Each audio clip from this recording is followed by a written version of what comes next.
Now, one of the most confusing parts about the press handstand is how do you actually float the toes? What am I using? What muscles am I activating? What am I tensing? Am I compressing? How do I actually get the toes to stay off the floor like this? Now, we normally think about that toe float or those toes lifting up when it comes to the press handstand, but we don't really think about it so much with the crow or the frog arm balance or the bent arm planche or even the pike push-up variations when we start to float the toes. But using these other drills and these skills, we can start to understand how we can do it with the press handstand. The press handstand float is one of those skills. It's now impossible to explain to someone. So let's use those other simpler movements to explain what I'm doing to actually get the toes off the floor. So for that crow or frog balance, I'm going to place my hands down on the floor. Now my hands are my base. They want to be my focus in terms of control, but the center point where the overbalance and the underbalance is going to have a massive effect. So if I stay underbalanced here, you can visually see that it's impossible to lift my feet up. Now if I do the opposite and put my head down on the floor, now my feet are up, it's now impossible to lift my head up unless I adjust something. So watch how I lift my head up. I take the hips backwards and I push up and forwards with the shoulders and the arms. Now I'm in the middle position, my head is floating and my toes are floating. I could do the opposite from this side. I've got weight in my toes. If I take my head and shoulders forwards and now down, lifting the hips and the feet at the same time, I have that seesaw effect that lifts the toes off the floor. Now watch the same but for the pike push-up position. So I'm going to go into the downward dog setup to start with. Now I've got so much weight in my feet, I can't lift my feet off the floor. But if I start to transfer weight forwards, now down, look at the hip position getting on top of the base to support the hands.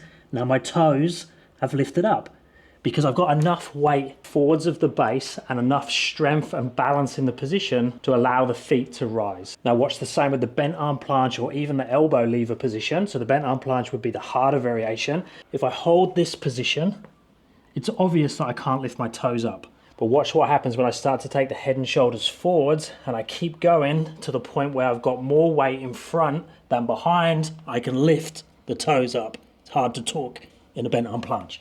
If I do the same in an elbow lever, bring the hands in, elbows towards the hips. Now I can't lift my legs off, but if I take my head and shoulders forwards to that balance point where there's just enough weight in front, I can bring my head and shoulders down, lift my feet up. So let's go back to that press handstand position, but now we're going to use two red markers. So the one we put on the floor is going to be the base, and then this one is going to be the center of my hips, so my hip crease. So I'm going to squeeze that here. So you should be able to see that now. Now, goal is to align these 2 points. So I'm going to put my base, my hands, where the pen is, and then I'm going to bring the other pen, the hip, on top of that bottom base. When it gets there, oh look, I'm floating.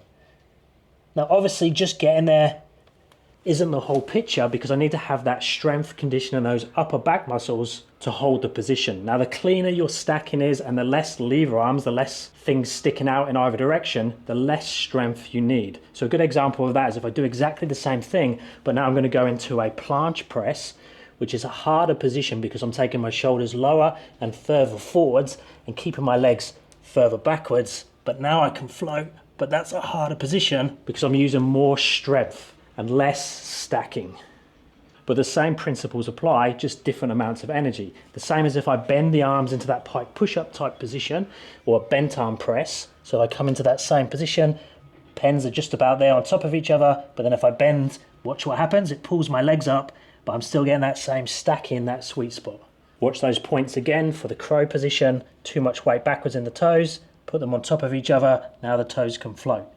And because I'm nice and compressed, we have a very strong base because I'm stacked the knees on top of the elbows on top of the hands. There's a lot less strength needed in the position, and look, I can have a full conversation there, where if I open out into this position, it's much harder. So if your goal is to do a press handstand or to hold a planche position where you're balancing that strength position, but getting the feet to float at the same time, I'd recommend that you're doing something to practice that balance aspect in terms of the stacking. So it could be easier exercises like this.